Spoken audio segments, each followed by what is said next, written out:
Hello दोस्तों, welcome back. मेरा नाम है आशीष उपाध्याय और आप देखना शुरू कर चुके हैं कपल सन ग्लासेस ऑप्टिशियन। जैसा कि मैंने आपसे वादा किया था, आज हम आपको प्रैक्टिकली करके दिखाएंगे ड्यूक रूम टेस्ट और जेसीसी टेस्ट कैसे किया जाता है। सामने आपको रेड एंड ग्रीन में दो लाइंस दिख रही होंगी जिसमें कुछ लेटर्स लिखे हुए हैं। मैं इनको आपको पास से दिखा देता हूँ एक बार। ये इस तरीके से होते हैं, ठीक है। इसमें डार्क रूम कर लेना है आपको और इन लाइट को ऑन करने के बाद आगे का प्रोसीजर बताता हूँ आपको। जैसे मान लीजिए आपका -1 ये नंबर लगा हुआ है, -1 स्फेरिकल पेशेंट का आपका फाइनल करेक्शन है। तो अब इसमें आप ड्यूक्रोम टेस्ट कैसे करेंगे? तो ड्यूक्रोम टेस्ट करने के लिए आपने एक आँख को बंद कर दिया है, मोनोओकुलरली करेंगे और दूसरी आंख से आप पेशेंट से पूछेंगे कि सामने जो रेड एंड ग्रीन लाइट में जो लेटर्स लिखे हुए हैं वो आपको किस में, रेड वाले में या ग्रीन वाले में, किस में लिखे हुए ज़्यादा क्रिस्प और बेटर और शार्प दिख रहे हैं। तो पेशेंट का जो रिएक्शन होगा उसके हिसाब से आपको, अब मान लीजिए उसको दिख रहे हैं रेड में बेटर, वो बोलता है मेरे को रेड में लिखे हुए हैं वो ज़्यादा शार्प और बेटर दिख रहे हैं। तो अपने को क्या करना है, अपनी अभी भी in front of the retina वाली सिचुएशन बन रही है। येलो लाइट को थोड़ा सा और आगे खिसकाना है तो अपन माइनस का लेंस यूज करेंगे इसमें। ये हो जाएगा 1.25, ठीक है। अब हम वापस से वही एक सवाल करेंगे, पेशेंट को कंपेयर करने के लिए बोलेंगे कि आपको कौन से कलर में लिखे हुए लेटर ज़्यादा क्रिस्प और बेटर दिखाई दे रहे हैं। वो कहता है अभी भी रेड में दिख रहे हैं, तो अभी भी 0.25 फिर से माइनस का इसमें अपन अब ऐड करेंगे। उससे फिर से पूछेंगे अब कौन सा ज़्यादा कलर में, अब वो कहता है, अब वो कहने लगे कि मेरे को अब ग्रीन में लिखे हुए ज़्यादा क्रिस्प और बेटर दिख रहे हैं। तब अपन वापस से एक बार नंबर को थोड़ा कम करेंगे, प्लस ऐड करेंगे इसमें, तो ये 1.25 वापस से आ जाएगी। तब इससे पूछेंगे, तब ये बताएगा कि हाँ लगभग बराबर दिख रहे हैं या फिर रेड में बेटर दिख रहा है। अब इसके बाद ये आपके एक्सपीरियंस पे डिपेंड करता है कि इसको रेड में छोड़ना है या फिर ग्रीन में छोड़ना है, या फिर उसको इक्वली आ जाता है तो वो बेस्ट सिचुएशन है, ठीक है। इस तरीके से ड्यूक रूम को परफॉर्म किया जाता है। मेरे हिसाब से जो जिनकी एज एक बार एकोमोडेशन रिलैक्स होने वाली एज हो जाती है, एक बार 24-25 हो जाते हैं, उनको अपन को ज़्यादातर 20 के ऊपर जो होते हैं उनको रेड में ही छोड़ना चाहिए, जिससे उनका एकोमोडेशन थोड़ा सा रिलैक्स रहे, थोड़ा सा अपन अंडर करेक्ट ही रखें उनको। और जो अपन के प्लस के नंबर होते हैं, जो बच्चे होते हैं जो यंग एज में होते हैं, यंगर एज के होते हैं, जिनका अकोमोडेशन ज़्यादा वर्क करता है, उनको आप ग्रीन में भी छोड़ सकते हैं ताकि उनका एकोमोडेशन रिलैक्स रहे। तो इस तरीके से दोस्तों ड्यूक रूम को परफॉर्म किया जाता है। अब इसकी माइनस की 1.25 स्फेरिकल फाइनल पावर आ गई।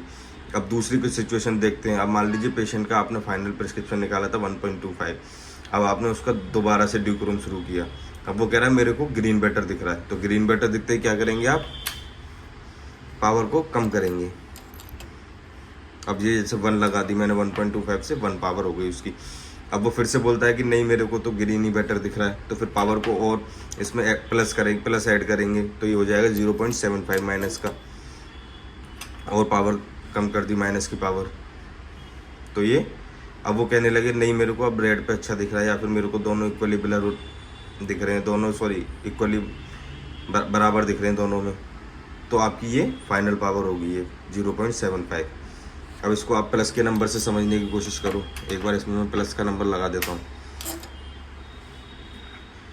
अब पेशेंट कह रहा है कि मेरे को रेड बेटर दिख रहा है, तो रेड में क्या करेंगे, रेड ऐड माइनस, तो माइनस ऐड करेंगे तो इसमें क्या हो जाएगा, पावर 0.75, +1 लगा रखा है, प्लस का 0.75 हो जाएगी अपनी पावर।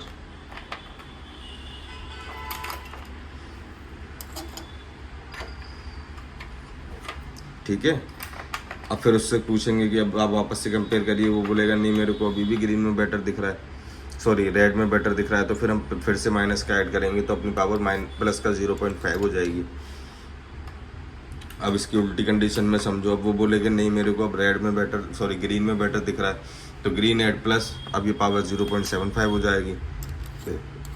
फिर से वही सारा खेल है कि आपको एकोमोडेशन को कहाँ पर रिलैक्स रखना है और उसको कहाँ पर से ये कलर सबसे ज़्यादा बैलेंस दिख रहे हैं। इस तरीके से ड्यूक्रोम टेस्ट को परफॉर्म किया जाता है। उम्मीद करता हूँ ड्यूक्रोम टेस्ट काफ़ी हद तक आपका क्लियर हो गया होगा दोस्तों। अब अपन जेसीसी की तरफ बढ़ते हैं। जेसीसी टेस्ट को करने के लिए एस्टिग्मेटिज्म पावर है मान लीजिए पेशेंट की माइनस का 1 सिलेंडर स्फेरिकल, जो भी आप मान लीजिए। आपको ज़रूरत पड़ेगी एक जेसीसी की, जैक्सन क्रॉस सिलेंडर इस टेस्ट के लिए ज़रूरत पड़ेगी आपको, तो आपके पास जेसीसी होना चाहिए। मेरे पास ये 0.25 वाला जेसीसी है, 0.25 जिसका पावर है, रिजल्टेंट पावर 0.25 आप देख सकते हैं। इस पर 2 तरीके की आपको मार्किंग दिखेगी, रेड एंड ग्रीन। तो ग्रीन वाला मेरे प्लस का सिलेंडर है और रेड वाला मेरा माइनस का सिलेंडर है। अब अपन जेसीसी इसका शुरू करेंगे।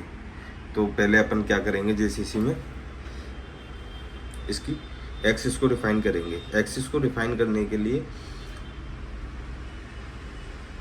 हमारी जो मेन एक्सिस होती है उसके 90 डिग्री पर इसका हैंडल रखा जाएगा और 2 फ्लिप पोजीशन में कंपेयर करवाया जाएगा कि किस में ज़्यादा क्लियर दिख रहा है उसको। तो हम इसका राइट एंगल हो गया यहाँ पे, इससे पेशेंट से सवाल पूछेंगे पोजीशन 1 और पोजीशन 2, पोजीशन 1 और पोजीशन 2।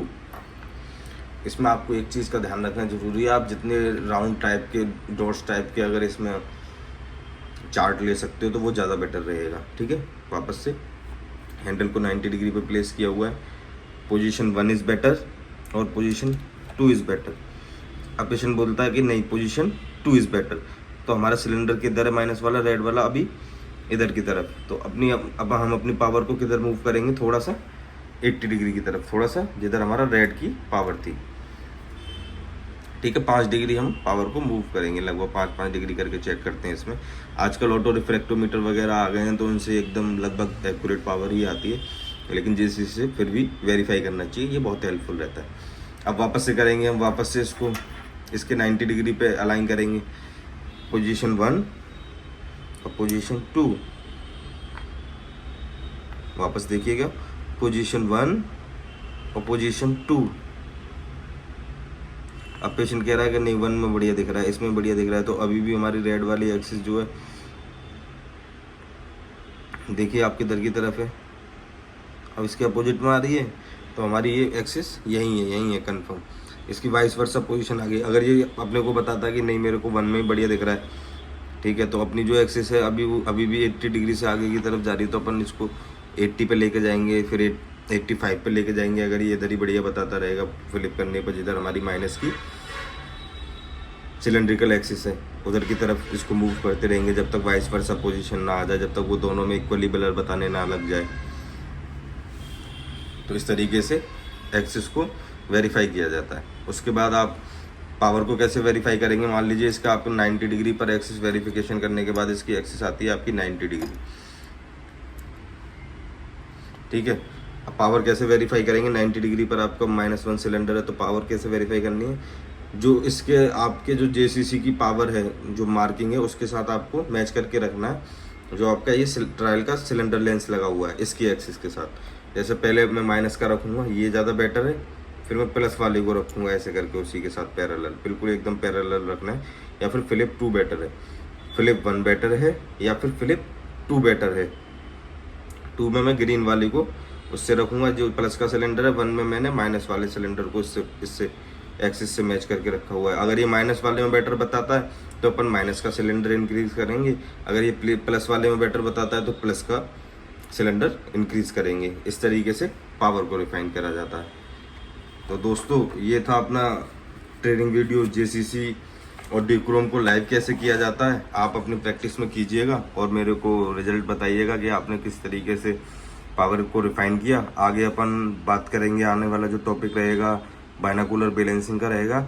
ये वीडियो देखने के लिए आपका बहुत बहुत शुक्रिया। चैनल को सब्सक्राइब करना ना भूलें। दोस्तों को, जितने भी सारे ऑप्टोमेट्रिस्ट हैं उनको ये वीडियो शेयर कर दो। थैंक यू, बहुत बहुत धन्यवाद।